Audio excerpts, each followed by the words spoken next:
it. Shall we go inside and look at the collection? Lovely, yes. Emily? Super.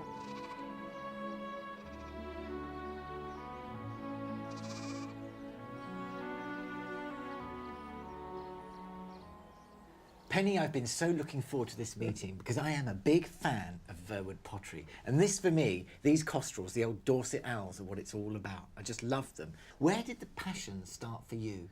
Well, for me, it really covered so much because not only could you find the archaeology, you had rich documents because it sits on all the big estates, and you had the people who could talk about it because the pottery finished so late. Why this area, though? Why did the potters verge here in Verwood or this part of Dorset? Were there natural resources? Very simply because of two lovely bands of clay going right through the county. Why did they call it Verwood? It was called Verwood. We really called it Verwood because that was the latter part of the industry. It covered a greater portion of East Dorset, but because it finished in 1952, everybody knew it as Dorset Because Ware. it localised. Verwood Ware, yes. Localised. Localised name. Yeah. When did Verwood pottery first start and when was its heyday?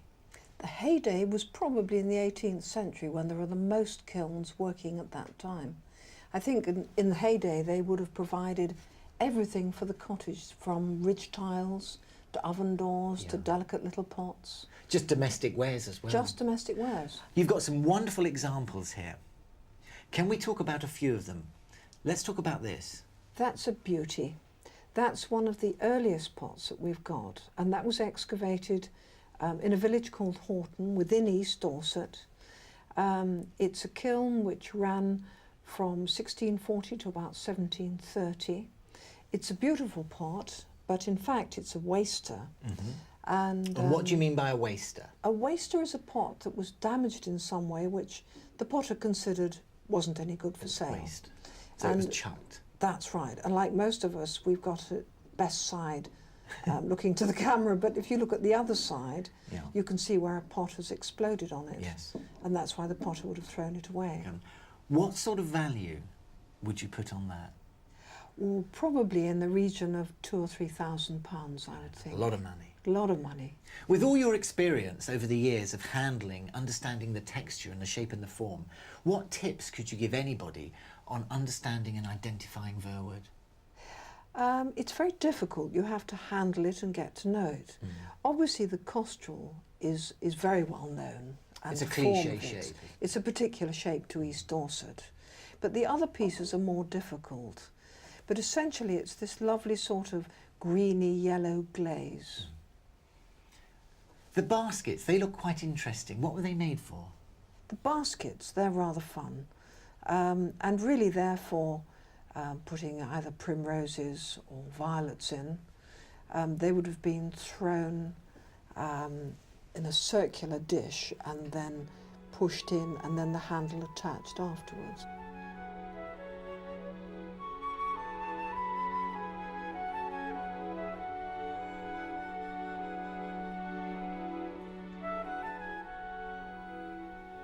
So they've got these lovely wasted sides, pushed in as the clay was drying. That's right. What would you pay for that one? You could start from 20, 25, and the bigger ones, 30, 40 pounds. Right. And were they signed? Very late. They were signed, they had a Verwood stamp put on them in the late 40s, but we have found that there was an earlier mark which was just two initials, VP. Verwood pottery. Verwood pottery. Why did they only sign and initial the later wares and not the early ones, let's say late 17th century or 18th century? Is that because they couldn't read or write? Yes, I think so. I mean, certainly all the wills are signed with a cross, so they wouldn't have been able to write. But there are certain pieces, and this is one of our earliest known dated pieces, which has John Shearing, 1805, maker on it. And probably either somebody would have written it and he would have copied it, or maybe somebody like a vicar would have actually helped to word it. Really, a local vicar. Right, that's quite interesting. So that really does add more to the vessel's history. It does, A nice piece of yes. history.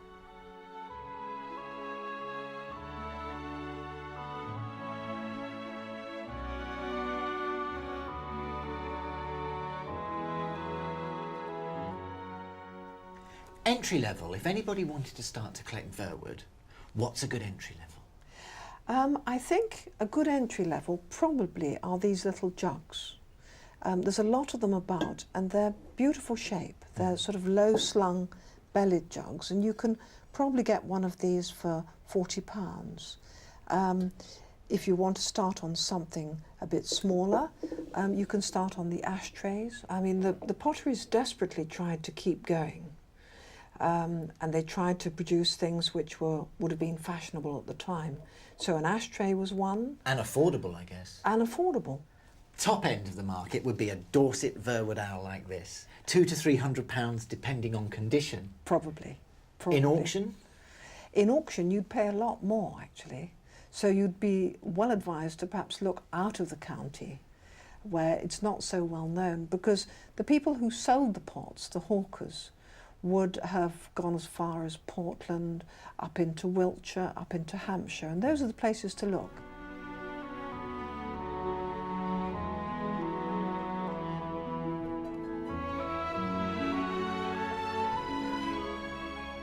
Why did the industry come to an end here? It's sad, really. We always say that it finished in 1952. If it had gone into the 60s, the craft movement would probably have helped to have kept it going. Why is that? Because they're more organised? I think so, and they were turning to look at the old crafts and the old potteries. But essentially, the railway had brought in other more cheaper versions. Stoke-on-Trent was turning out a lot of pottery, and this just killed our potteries off. The big competition from Big Brother. That's so sad. Well, it's all I can say, Penny, is thank goodness for people like you, because the younger generation will be able to appreciate Verwood pottery for centuries to come.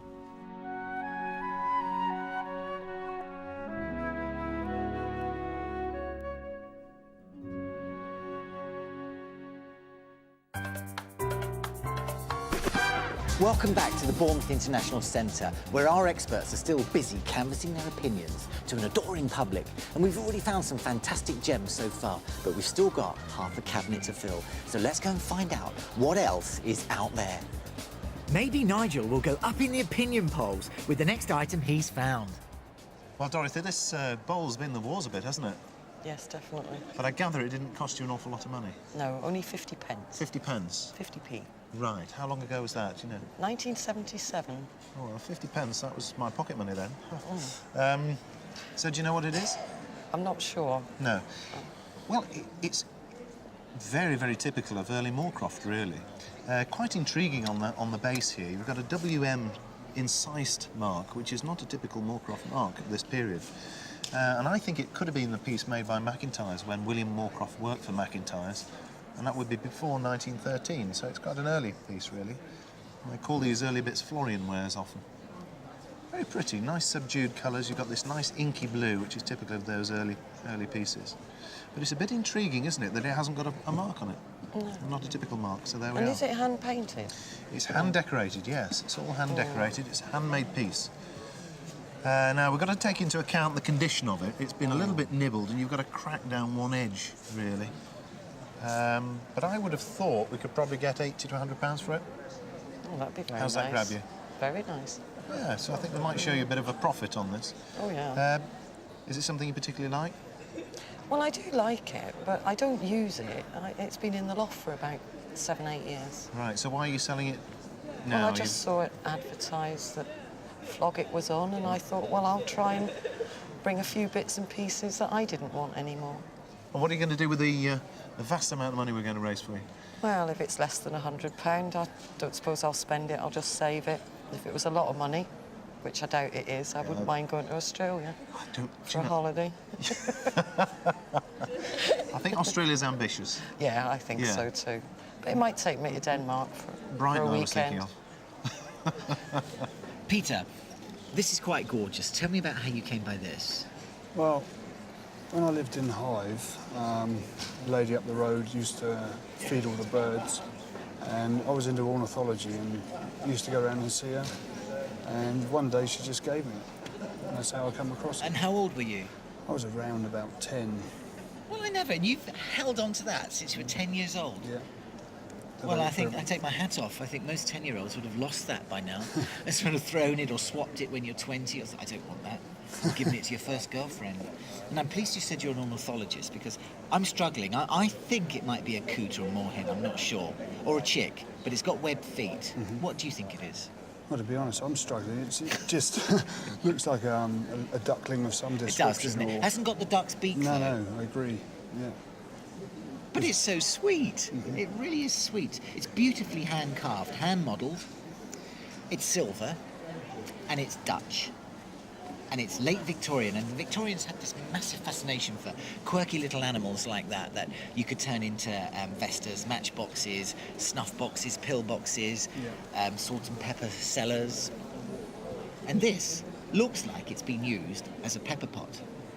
And we would call this a pepperette because it's tiny. But I don't think it was ever intended as a pepperette. I think this was a snuff box. It's definitely Dutch. You can tell by the tooling here. Yeah. That is so Dutch.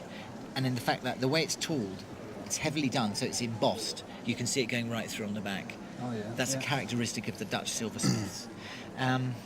It's been later imported into this country. There's two sets of assay marks on here. One which tells us that it's Dutch, and it's early 1900s, and there's the maker's name, BM. And on the inside, we've got where the import marks are. We've got the Lion Passant saying it's sterling silver, and we've got the letter H, which tells us it's 1910.